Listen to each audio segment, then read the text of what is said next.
how are you all? I hope you all are very good. Today, let's start the 12th chapter of Class 6 Science, that is about Beyond Earth. So today, students, we are going to learn about some of the heavenly objects which are beyond the Earth present in the space. Alright, let's start the chapter. See. So students, the universe is a huge space that is mostly empty. It has clusters of matter and energy spread far apart. Scientists believe the universe is about 13.8 billion years old, though this is still being studied. The farthest galaxies are nearly 13.5 billion light years away, and interestingly, the universe is constantly expanding. Galaxies are moving farther apart all the time. What they're saying, students, universe क्या है? Universe एक बहुत huge, एक बड़ा सा space है जो mostly क्या है, एम्प्टी है, खाली है.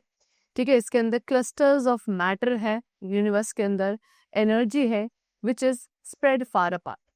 And if you talk about scientist, तो साइंटिस्ट बिलीव करते हैं कि यूनिवर्स अराउंड 13.8 बिलियन ईयर्स पुराना है, ओल्ड है.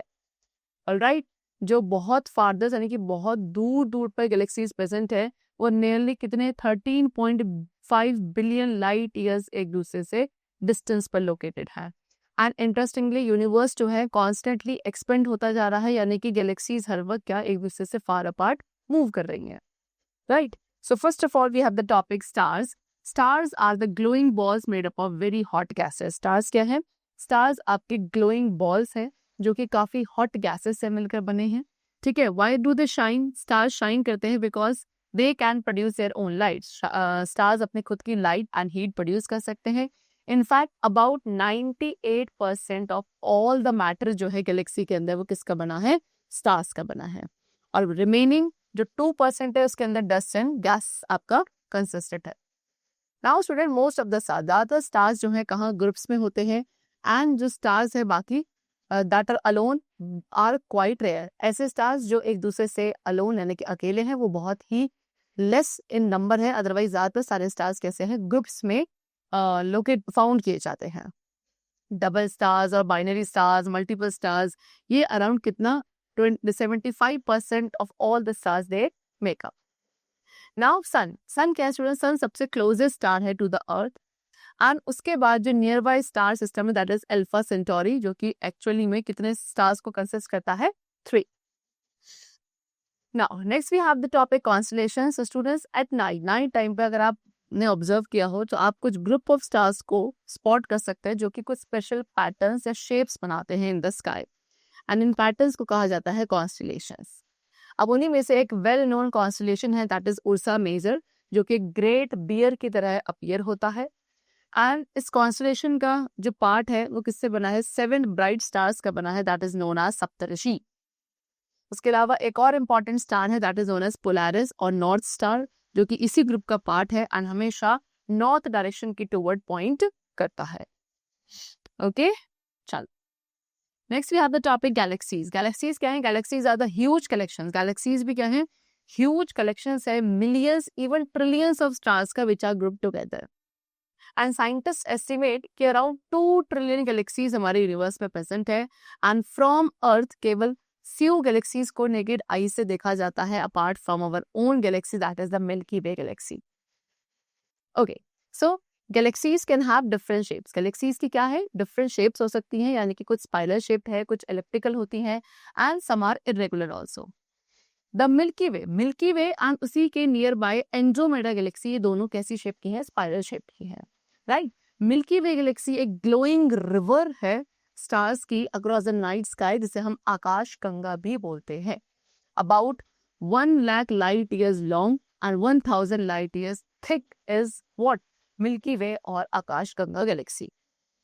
सी आर सन, हमारा जो सन है वो इस गैलेक्सी के एक स्मॉल कॉर्नर में, छोटे से कॉर्नर में लोकेटेड है, around 30,000 to 35,000 light years away from its centre.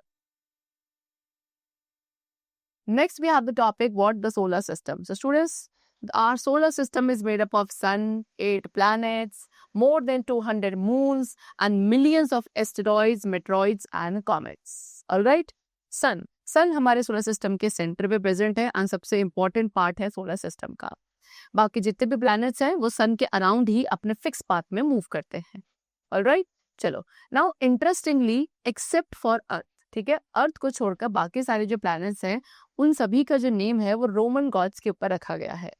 ठीक है, अब सोलर सिस्टम में जो स्टूडेंट प्लैनेट्स है वो कितने 2 ग्रुप्स में डिवाइडेड होते हैं, inner planets and the outer planets. Inner planets को हम टेरेस्ट्रियल प्लैनेट्स भी कहते हैं, which include mercury, Venus, earth and Mars. ठीक है, ये प्लैनेट्स स्मॉल होते हैं, डेंस हैं एंड मोस्टली किसके बने हैं, आयरन एंड रॉक के। बट जो आउटर प्लैनेट्स हैं उसमें इंक्लूड किया जाता है Jupiter, Saturn, Uranus and Neptune को, जो कि इनर प्लैनेट्स है, काफी लार्जर इन साइज होते हैं। They have many moons also and ये मोस्टली गैसेस के बने हैं like hydrogen, helium, ammonia and methane. Now because of the composition की वजह से स्टूडेंट्स इन्हें गैस जाइंट्स भी बोला जाता है एंड ये प्लैनेट्स काफी क्विकली रोटेट करते हैं एंड उनका एटमॉस्फेयर भी काफी थिक है। Alright, see they have given a knowledge booster again that earlier, पहले क्या था स्टूडेंट, एक और प्लैनेट था Pluto.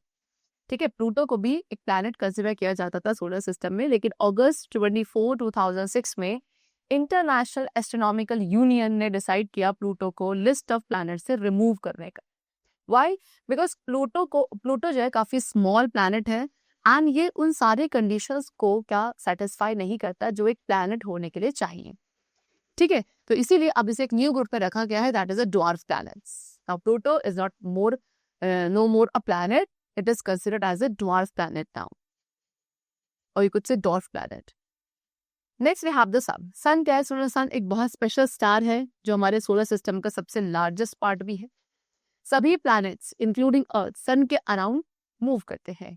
Even though there are many stars, space में भले ही बहुत सारे स्टार्स हैं, लेकिन सन सिर्फ जो है बिगर एंड ब्राइटर अपीयर होता है because it is much closer to Earth. तो सन किसका एक्सट्रीमली हॉट गैसेस का बना है, इसका diameter 100 times that of the Earth है एंड इसका mass more than 3 lakh times है greater as compare to Earth. Sun about 150 kilometres away located है फ्रॉम द अर्थ एंड जो लाइट है सन की वो अराउंड 8 मिनट्स का टाइम लेती है अर्थ तक पहुंचने के लिए। विदाउट द सन के बिना लाइफ जो है वो अर्थ पे एग्जिस्ट नहीं करेगी। सन हमें हीट एंड लाइट प्रोवाइड करता है which is needed for life. ठीक है, एंड जो टेम्परेचर है सन के सेंटर में वो एस्टिमेट किया जाता है around 15 million degree Celsius, while जो सरफेस टेम्परेचर है वो है 6000 डिग्री सेल्सियस। Next we have the topic planet. Now what is planet student? Planet एक सेलेस्टियल बॉडी है जो सन के अराउंड मूव करती है एक फिक्स पाथ में एंड उस फिक्स पाथ को कहा जाता है orbit. Now student planets do not produce, planet अपने खुद की लाइट एंड हीट प्रोड्यूस नहीं कर सकते, दे आर विजिबल बिकॉज वो सनलाइट को रिफ्लेक्ट करते हैं। कितने total 8 planets are there in our solar system and if we talk about their distance, their names in the order of the distance from the sun, then that is Mercury, Venus, Earth, Mars, Jupiter, Saturn, Uranus and Neptune. Now so the first 4 planets हैं Mercury, Venus, Earth and Mars, ये किससे बने हैं? Solid rock के बने हैं। whereas जो other 4 planets थे Jupiter, Saturn, Uranus and Neptune, ये बने हैं मोस्टली गैसेस एंड लिक्विड्स के। जुपिटर सबसे बिगेस्ट प्लैनेट है एंड मर्क्यूरी सबसे स्मॉलेस्ट प्लैनेट है। वीनस आपका सबसे ब्राइटेस्ट शाइन करता है एंड इसे सनराइज एंड सनसेट के टाइम पे यूजुअली देखा जा सकता है। देयरफॉर वीनस इज आल्सो या oftenly known as morning star और इवनिंग स्टार। ठीक है, उसके अलावा वीनस को अर्थ का ट्विन भी कहा जाता है बिकॉज ये अर्थ से काफी सिमिलर है in size and shape. Mars आपका रेडिश कलर का अपीयर होता है, इसलिए ऑफनली इसे हम रेड प्लैनेट भी कहते हैं। सैटर्न एंड यूरेनस के अराउंड स्टूडेंट्स रिंग्स प्रेजेंट है जो कि स्मॉल पार्टिकल्स की बनी है which are packed closely together and इन रिंग्स को सबसे पहले गैलीलियो ने ऑब्जर्व किया था 1610 में by using a telescope. Mercury सबसे क्लोजेस्ट प्लैनेट है टू द सन एंड इसीलिए इसका सबसे शॉर्टेस्ट पाथ है एंड ये फास्टली भी सबसे मूव करता है in its orbit. Neptune is the farthest planet जो सबसे लॉन्गेस्ट टाइम लेता है एंड सबसे स्लोवेस्ट मूव करता है around the sun.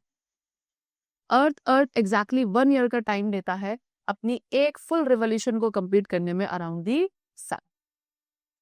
Now orbit, as I told you what is orbit? Orbit एक फिक्स पाथ है जो कि एक प्लैनेट फॉलो करता है around its revolution around the sun. Revolution क्या है? रिवॉल्यूशन होता है प्लैनेट का मूवमेंट किसके अराउंड? सन के अराउंड, अपने ऑर्बिट में रहकर।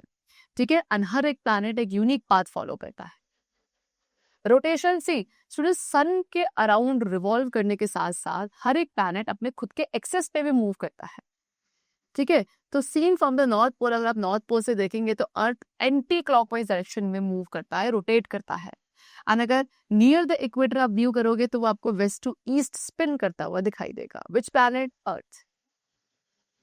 हाउएवर लेकिन यूरेनस एंड वीनस जो स्टूडेंट्स वो ऑपोजिट डायरेक्शन में रोटेट करते हैं, that is from east to west. And the time, वो टाइम पीरियड जो हर एक प्लैनेट लेता है एक फुल स्पिन को कंप्लीट करने में, वो सबका डिफरेंट है, ठीक है। अर्थ कितना? अर्थ 24 आवर्स का टाइम लेता है एक रोटेशन को कंप्लीट करने में। Rotation I am saying, revolution complete करने में कंप्लीट 1 ईयर का समय लगता है, एंड रिवॉल्यूशन को कंप्लीट करने में या रोटेशन को कंप्लीट करने में 24 आवर्स टाइम। जुपिटर सबसे फास्टेस्ट है, यानी कि वो ओनली 9 आवर्स एंड 55 मिनट्स का टाइम लेता है, वेरास वीनस का the slowest. Now next we will talk about our home planet, a unique planet, that is the earth. तो अर्थ आपका थर्ड प्लैनेट है फ्रॉम द सन, जो कि एक average distance that is about 149.6 million kilometres पर located है। Solar system का fifth largest planet है, मोस्टली रॉक का बना है, जिसमें एक कोर भी प्रेजेंट है मेड ऑफ आयरन एंड निकल। And it is the only planet, पूरे सोलर सिस्टम में अर्थ एक अकेला ऐसा प्लैनेट है जिसमें लिक्विड वाटर उसके सरफेस पर प्रेजेंट है, जिसकी वजह से वो एक परफेक्ट प्लेस है लाइफ को सपोर्ट करने के लिए। फ्रॉम स्पेस, तो छोटे सब स्पेस से अगर ऑब्जर्व किया जाए तो earth mostly bright blue colour का दिखता है, बिकॉज अर्थ पर सबसे largest amount of water present है उसके सरफेस पर, and that is why earth is ऑफनली known as blue planet also. Atmosphere of earth, अब अर्थ के एटमॉस्फेयर में स्टूडेंट एक अच्छा खासा या फिर abundant amount of nitrogen and also oxygen gas is present, जो कि एसेंशियल है for living things. Earth 365.26 days का टाइम पीरियड लेता है अपने एक ऑर्बिट को कंप्लीट करने में around the sun. There is a magnetic field, earth के अराउंड एक मैग्नेटिक फील्ड भी है जो उसे प्रोटेक्ट करता है सन की हार्मफुल रेडिएशन से, एंड ये फील्ड about 60,000 kilometers distance तक extended है into the space. Alright? चलो।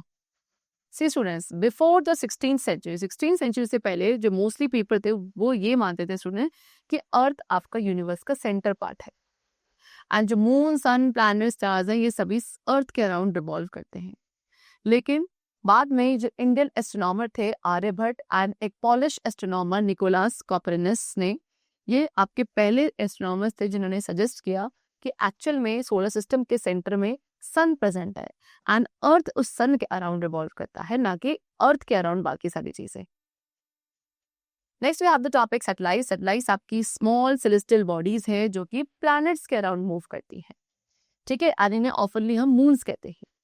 तो प्लैनेट्स की तरह सैटेलाइट्स की भी अपनी खुद की लाइट नहीं होती हैं, एंड ये विजिबल है, क्यों? बिकॉज ये सन की लाइट को रिफ्लेक्ट करते हैं। सभी प्लैनेट्स जो सोलर सिस्टम में student except Mercury and Venus, Mercury and Venus को छोड़कर बाकी सारे प्लैनेट्स के पास अपनी नेचुरल सैटेलाइट्स हैं, एंड उनमें से अगर बात करें जुपिटर की, तो जुपिटर के पास सबसे highest number of natural satellites है, that is around 63 known satellites.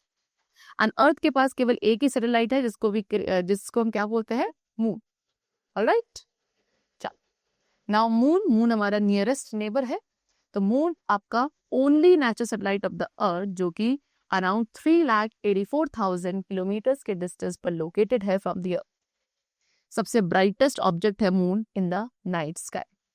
Moon आपकी एक ऑर्बिट को सन के अराउंड अर्थ के अराउंड कंप्लीट करता है 27.3 डेज के अंदर, एंड इस टाइम पीरियड में मून जो है अपने खुद के एक्सेस पे भी रोटेट कर रहा होता है, एंड क्योंकि दोनों ही मूवमेंट्स में सेम अमाउंट ऑफ टाइम लगता है तो इसीलिए मून की हमेशा सेम साइड ही अर्थ को फेस करती है।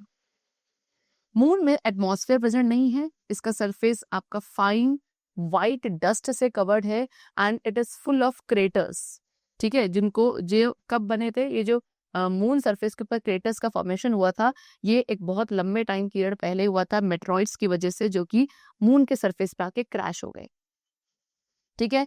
इसके अलावा moon also has large dark areas, जिन्हें एक बार पहले माना जाता था कि वो सीज है। अभी जो डार्क पैचेस है ये एक्चुअली एंशियंट लावा है जो कि वॉल्केनोज से फ्लोट करता है। नाउ एज अ मून, क्योंकि मून सन के अराउंड ऑर्बिट करता है तो इसकी शेप आपको चेंज होती हुई अपीयर होती है. It is in the first half of the cycle. ठीक है, तो इसका जो कंप्लीट रेवोल्यूशन टाइम पीरियड है उसके फर्स्ट हाफ में ये एक थिन क्रेसेंट से फुल मून में ग्रो होता हुआ दिखता है. ठीक है, तो थिन क्रेसेंट यानी कि न्यू मून से फुल मून की तरफ जाता है, एंड सेकेंड हाफ में ये श्रिंक होकर दोबारा से क्रेसेंट मून यानी कि ओल्ड मून में चला जाता है. दैट्स वाई हमें क्या एक मून की डिफरेंट शेप देखने को मिलती है ऑलमोस्ट एवरी नाइट. मून की ग्रेविटी अर्थ की ग्रेविटी से काफी वीक है. It is only about 17% as strong. This means अगर आप मून के ऊपर जंप करते हो तो आप क्या अराउंड 4 मीटर्स हाई तक लीप कर सकते हैं. You could see these are the different phases of the moon जो हमें अर्थ से देखने को मिलते हैं. ऑलराइट, सी इन 1971 स्टूडेंट 1971 में एलन शेफर्ड जो थे यूनाइटेड स्टेट्स के, वो मून पर गए थे, एंड जब वो मून सरफेस पे वॉक कर रहे थे उन्होंने एक गोल्फ क्लब का यूज किया था बॉल को हिट करने के लिए, जो अराउंड 1 किलोमीटर तक ट्रैवल करी.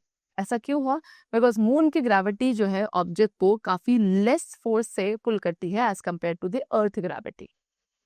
ओके, चलो, now they have given you some more heavenly bodies. So planets and satellites के अलावा sorry, there are still many smaller objects in the space जो कि सन के अराउंड मूव करते हैं. Like we have asteroids, comets and meteors. First of all let's talk about asteroids. Asteroids आपके क्या होते हैं? रॉकी बॉडीज यानी कि रॉक से बनी हुई ऐसी बॉडीज है जो सन के अराउंड ऑर्बिट करती हैं. उनमें से बिलियंस ऑफ, ठीक है, हमारे सोलर सिस्टम में बिलियंस ऑफ एस्टेरॉइड्स प्रेजेंट हैं, एंड साइंटिस्ट बिलीव कि ये आपके एक लार्जर प्लैनेट के पीसेस हो सकते हैं जो कि अपनी फॉर्मेशन के बाद क्या हो गए होंगे, ब्रेक हो गए होंगे. नाउ मोस्ट एस्टेरॉइड्स, ज्यादातर एस्टेरॉइड्स यानी कि अराउंड 90% जो है वो जो मार्स एंड जुपिटर के ऑर्बिट्स है उनकी बेल्ट में, ऑर्बिट्स की बेल्ट में आपको बीच में क्या फाउंड किए जाते हैं. एंड जब पहला एस्टेरॉइड डिस्कवर्ड हुआ था दैट वाज सीरियस, जो सबसे लार्जेस्ट एस्टेरॉइड भी है. सीरियस अराउंड 940 किलोमीटर वाइड है एंड अराउंड 0.002% अर्थ के साइज का है. Second we have comets. तो ये जो वर्ड कॉमेट है ये एक लैटिन वर्ड लॉन्ग टेल से लिया गया है. ठीक है, जिस नेम से इन्हें जाना भी जाता है इसी वजह से.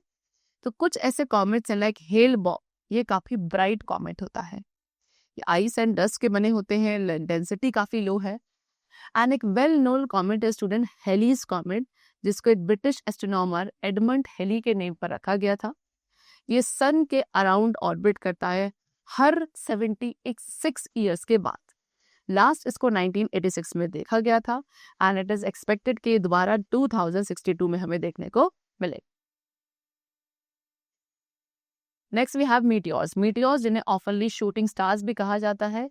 ये क्या है? ये लाइट के स्ट्रीक्स है जिन्हें हम स्काई में देखते हैं व्हेन स्पेस रॉक्स और dust enters the earth atmosphere and burn up. जब क्या स्पेस के रॉक्स या डस्ट अर्थ के एटमॉस्फेयर में एंटर करते हैं एंड बर्न हो जाते हैं, तब वो जो लाइट के स्ट्रीक्स हमें स्काई में देखने को मिलते हैं they are known as meteors. तो हर year every year student about 3000 space rocks जो है जिनका वेट मोर देन 1 किलोग्राम होता है वो अर्थ पर फॉल करते हैं एंड इन्हीं रॉक्स को कहा जाता है मीटेरॉइड्स. अगर एक स्टूडेंट लार्ज मीटेरॉइड अर्थ को हिट करता है तो वो उसने उस पॉइंट ऑफ इम्पैक्ट पे एक क्रेटर क्या कर सकता है, फॉर्म कर सकता है. ऑलराइट, चलो, so that's all for the chapter. We have completed the chapter over here. I hope that you must have understood about the different types of heavenly objects or the bodies which are there present in our space or universe. Alright, so let's meet very soon and then take care of yourself. Keep learning very well and thanks to everyone.